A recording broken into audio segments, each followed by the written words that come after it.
தமிழகத்திற்கு 104 degree Fahrenheit வெயில் பொறுத்த வரைக்கும் கொளுத்த போகிறதுங்க. அப்பனா கிட்டத்தட்ட 40 டிகிரி செல்சியஸ் வரைக்கும் பகல் நேர வெப்பநிலை கொளுத்த வாய்ப்பு. இதெல்லாம் மே மாதத்துல பார்க்க வேண்டிய வெயிலுங்க. இந்த மார்ச் மாதத்திலே பார்த்துக்கிட்டு இருக்கோம். மிக ஒரு மோசமான ஒரு வெப்பநிலைக்குள்ள நம்ம போக போறோம். இன்று முதலாகவே பகல் நேர வெப்பநிலை மேலும் மோசமடைந்து பகல் 12 மணி முதல் 3 மணி வரைக்கும் வெளியே செல்ல முடியாத அளவுக்கு அனல் காற்று பொறுத்தவரை வீச போகிறது. அதாவது கிட்டத்தட்ட கடந்த மாதங்களை விட பல மடங்கு வெப்பம் உயர்ந்திருக்கிறது அப்படின்னு தான் சொல்லி ஆகணும். ஏன்னா பிப்ரவரியிலேயே வரலாறு காணாத வெயிலுடைய தாக்கங்கள்லாம் ஆங்காங்கே பதிவாக ஆரம்பிச்சது. அதாவது இயல்பிலிருந்து 3 முதல் 4 டிகிரி செல்சியஸ் பிப்ரவரி மாதத்திலேயே பதிவானதை பார்த்தோம். இந்த மார்ச் மாதத்திலும் இயல்பை விட 3 முதல் 4 டிகிரி செல்சியஸ் உயர்ந்து 40 டிகிரி செல்சியஸ் அதாவது 104 டிகிரி ஃபாரன்ஹீட் வரைக்கும் வெப்பம் பதிவாகி மக்களை வாட்ட போகிறது. இதற்கு நடுவுல ஒரு தீவிரமான ஒரு கனமழை வருமா அப்படின்னு நிறைய பேர் கேட்டிருந்தீங்க. கண்டிப்பா சொல்றோம். நீங்க மறக்காம ஒரு லைக் போடுங்க. சப்ஸ்கிரைப் பண்ணாதவங்க எல்லாம் கொஞ்சம் சீக்கிரமா சப்ஸ்கிரைப் பண்ணிக்கோங்க.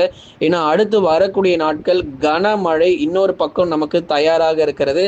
என்னதான் ஒரு பக்கம் வெயிலுடைய தாக்கம் மிக மோசமாக இருந்தாலும் தமிழ்நாடு முழுவதுமாகவே பகல் நேர வெப்பநிலை கொளுத்தி மிகவும் வாட்டி வதைத்தாலும் நமக்கு ஒரு கனமழை இருக்குமா அப்படின்னா கண்டிப்பாக இருக்கும். அதை குறித்து நம்ம நிறைய பார்க்க போறோம். நீங்க தொடர்ந்து சப்ஸ்கிரைப் பண்ணி பக்கத்தில் இருக்கக்கூடிய பெல் பட்டனை கிளிக் பண்ணிக்கோங்க. நண்பர்கள் உறவினர்கள் எல்லாருக்கும் தெரியப்படுத்த மறக்காம ஷேர் பண்ணுங்க. தமிழ்நாட்டில் பெரும்பாலான மாவட்டங்களில் அடுத்து வரும் 3 முதல் 4 நாட்களுக்கு கடுமையான வெப்பம் பதிவாகும். அதுதான் இப்போ சொல்லியிருந்தோம் இல்லையா, 40 டிகிரி செல்சியஸ் அப்படிங்கிறது சாதாரணமாக வெப்பம் பதிவாக ஆரம்பிச்சிருக்குங்க. பொதுவாக 40 டிகிரி செல்சியஸ் அப்படின்னாலே 104 டிகிரி ஃபாரன்ஹீட்டா, அடேங்கப்பா, தமிழ்நாட்டில் இவ்வளோ ஒரு பெரிய வெப்பம் வந்து பதிவாகியிருக்கு. அதாவது மிகப்பெரிய அளவில் வெப்பம் பதிவாயிருக்குன்னு சொல்லிய காலம் போயிட்டு 40 தானே அப்படின்னு சொல்லி சாதாரணமாக சொல்லக்கூடிய அளவுக்கு வெப்பம் வந்துருச்சு. அடுத்து வரக்கூடிய மே மாதங்கள், ஏப்ரல் மாதங்கள் தொடர்ந்து நம்ம எச்சரிக்கை கொடுத்துருக்கோங்க. உறுதியாக 44 டிகிரி செல்சியஸ் தமிழ்நாட்டிலேயே வரலாறு காணாத வெப்பநிலை இந்த வருஷம் பதிவாகும் அப்படிங்கிற ஒரு மிகப்பெரிய ஒரு எச்சரிக்கை நம்ம கொடுத்துருக்கிறோம். தொடர்ந்து அது அடுத்தடுத்து வரக்கூடிய நாட்களில் நம்ம பார்க்கலாம். பகல் நேர வெப்பநிலை பொறுத்த வரைக்கும் 38லிருந்து 40 டிகிரி செல்சியஸ் வரைக்கும் தமிழகத்தில் பதிவாகும் என்பது எந்த மாற்றமும் கிடையாது. கிட்டத்தட்ட 15 முதல் 20 மாவட்டங்கள் வரைக்குமே எச்சரிக்கை கொடுக்கப்பட்டிருக்கிறது. ஏதோ ஒரு மாவட்டமோ 2 மாவட்டமோ வெப்ப அலை வீசினால் பரவாயில்ல, விட்டுறலாம். ஆனால் கிட்டத்தட்ட தமிழ்நாட்டில் 60% வரைக்கும், தமிழ்நாட்டில் இருக்கக்கூடிய 60% பகுதிகளுக்கு இந்த 38 டிகிரி செல்சியஸ்க்கு மேலாக வெப்பம் பொறுத்த வரைக்கும் பதிவாகக்கூடும். அது எந்தெந்த மாவட்டத்தில் இந்த வெயிலுடைய தாக்கம் மிக மோசமாக கொடுமையாக இருக்க போகுது அப்படிங்கிறத இப்போ நம்ம தெரிஞ்சுக்கலாம். தமிழ்நாட்டில் 20 மாவட்டங்கள் வெயில் சதமடிக்கும். அதாவது 37 டிகிரி செல்சியஸ் 38 டிகிரி செல்சியஸ்னு கிட்டத்தட்ட 20 மாவட்டங்களில் பதிவாக வாய்ப்பு இருக்கு. இதனால நமக்கு மிகப்பெரிய ஒரு அசௌகரியங்கள் ஏற்படக்கூடும். ஆகவே அது எந்தெந்த மாவட்டங்கள் அப்படிங்கிறத பார்க்கலாம். முதல்ல காஞ்சிபுரம், செங்கல்பட்டு, வேலூர், திருப்பத்தூர், ராணிப்பேட்டை, திருவண்ணாமலை மிக மிக மோசமான ஒரு வெயிலுடைய தாக்கம் இருக்கும். அதே போல சேலம், நாமக்கல், கரூர், திருப்பூர், ஈரோடு, கிருஷ்ணகிரி மற்றும் தருமபுரியிலும் வெயிலுடைய தாக்கம் மிக கொடுமையாக இருக்கும் அப்படிங்கிறதுல எந்த விதமான சந்தேகமே கிடையாது. 100% இங்கே எல்லாமே நமக்கு வெப்பநிலை பொறுத்த வரைக்கும் மிக தீவிரமாக இருக்கும். அதே சமயங்களில் கடலூர், விழுப்புரம், புதுச்சேரி மற்றும் காரைக்கால், கள்ளக்குறிச்சியிலும் பகல் நேர வெப்பநிலை தீவிரமடையும். குறிப்பாக கள்ளக்குறிச்சி, திருவண்ணாமலை, சேலம், நாமக்கல் போன்ற பகுதிகளில் வெப்பம் பொறுத்தவரை மேலும் உயர்ந்து காணப்படும். இதில் வந்து மழை வாய்ப்புகள் இருக்குமானா தற்போதைக்கு எதுவும் கிடையாது. ஆனால் தென் மாவட்டத்தில் மட்டும் சில இடத்துல மழை வாய்ப்புகள் எதிர்பார்க்கலாம். கடலோரத்தில் மட்டும் ராமேஸ்வரத்தில், அப்படி இல்லைனா தூத்துக்குடி, திருநெல்வேலியினுடைய கடலோர பகுதிகளில் சாரல் மழை அல்லது வான மேகமூட்டம் கூட எதிர்பார்க்க முடியும். ஆனால் வட தமிழ்நாட்டில் கொஞ்சம் கூட ஒரு மேகக்கூட்டங்களை நம்ம எதிர்பார்க்க முடியாது. ஒரு மிகப்பெரியதான ஒரு வறண்ட வானிலைக்குள்ளே தான் நம்ம இருந்துகிட்டு இருக்கோம்.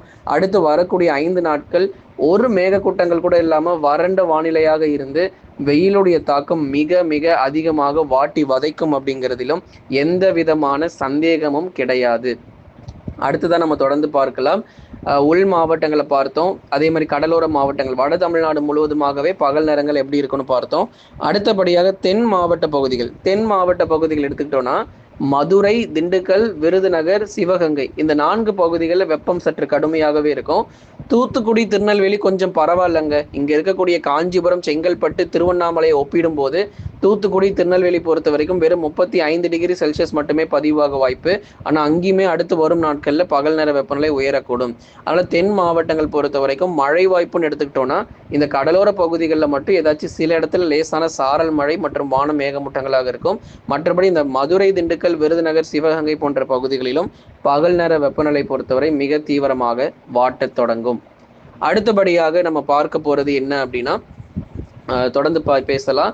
தென் மாவட்டங்களில் நம்ம நிறைய இடங்களை பார்த்தோம். டெல்டா மாவட்டங்கள், டெல்டா மாவட்டத்தில் வந்து தஞ்சை, நாகை, திருவாரூர், அரியலூர், பெரம்பலூர், திருச்சி மற்றும் புதுக்கோட்டை. இங்கே வந்து திருச்சியிலையும் புதுக்கோட்டையிலையும் வெப்பம் அதிகமாக இருக்கும். மற்ற இடங்களை ஒப்பிடும்போது திருச்சி, புதுக்கோட்டை வெப்பம் அதிகமாக இருக்கும். அரியலூர், பெரம்பலூர், மயிலாடுதுறை, நாகை, தஞ்சை, திருவாரூரில் ஓரளவுக்கு சராசரியாக பதிவாக வேண்டிய வெப்பநிலை வந்து பதிவாகிறோம். இங்கே வந்து இயல்புக்கும் அதிகமாக இருக்க போகிறது இல்லை. டெல்டா மாவட்டங்கள் பொறுத்த வரைக்கும் சராசரியாக வெப்பம் பதிவு ஒரு 35 அல்லது 34 டிகிரி செல்சியஸ் வரைக்கும் ஒரு இயல்பான வெப்பநிலை கிட்டத்தட்ட பதிவாக வாய்ப்பு. அந்த உள் மாவட்டங்களும் வட தமிழக கடலோரங்கள் தான் மிக அதிகமான வெயிலுடைய தாக்கம் அதிகரிக்கும் என்று தொடர்ந்து எதிர்பார்க்கப்படுது. அதனால தயவு செய்து அடுத்து வரக்கூடிய 3 நாட்களுக்கு பெரும்பாலும் வெளியே செல்கிறத தவிர்த்துக்கோங்க. எதனால அப்படி சொல்றோம் அப்படின்னா, வெயிலுடைய வெப்பம் பொறுத்த வரைக்கும் அதிகமாக இருக்கு அப்படிங்கிறதுனால தொடர்ந்து உடல் நல குறைவுகள் வந்து ஏற்படும். அப்படிங்கிறதுனால தான் இந்த பகல் நேரங்களில் வெயிலில் செல்லாதீங்க அப்படிங்கிறத நம்ம சொல்லிட்டு இருக்கோம். அது மட்டும் இல்லைங்க, நிறைய இடங்களில் தமிழ்நாடு மட்டுமல்லாமல் மற்ற மாநிலங்கள் கேரளா, கர்நாடகா மற்றும் ஆந்திர மாநிலங்களிலும் வெப்பம் தீவிரமாக ஆரம்பிச்சிருக்கு. தென்மேற்கு பருவமழை தொடங்குறதுக்கு முன்னாடி எப்பயுமே கேரளா மற்றும் கர்நாடகாவில் வெப்பம் அதிகமாக பதிவாகிய பிறகுதான் இந்த தென்மேற்கு பருவமழை அப்படிங்கிறதே தொடங்கும். கேரளாவில் கூட வெயில் விட்டு வைக்கலங்க, அங்கேயும் நமக்கு வந்து சதமடிக்க வாய்ப்பு இருக்குது. கர்நாடகாவிலும் வெப்பம் சதமடிக்க வாய்ப்பு இருக்குது. படிப்படியாக அடுத்தடுத்து வரும் நாட்களில் வெப்பம் பொறுத்த வரைக்கும் பல்வேறு மாநிலங்களில் நமக்கு வந்து அதிகரிக்கும். ஆந்திர மாநிலங்கள், அதை தொடர்ந்து குஜராத், மகாராஷ்டிரா மற்றும் ராஜஸ்தான் உள்ளிட்ட மாநிலங்கள், அதை தொடர்ந்து வட மாநிலங்கள் முழுவதுமாகவே மிக கடுமையான வெப்பம் பதிவாகும்.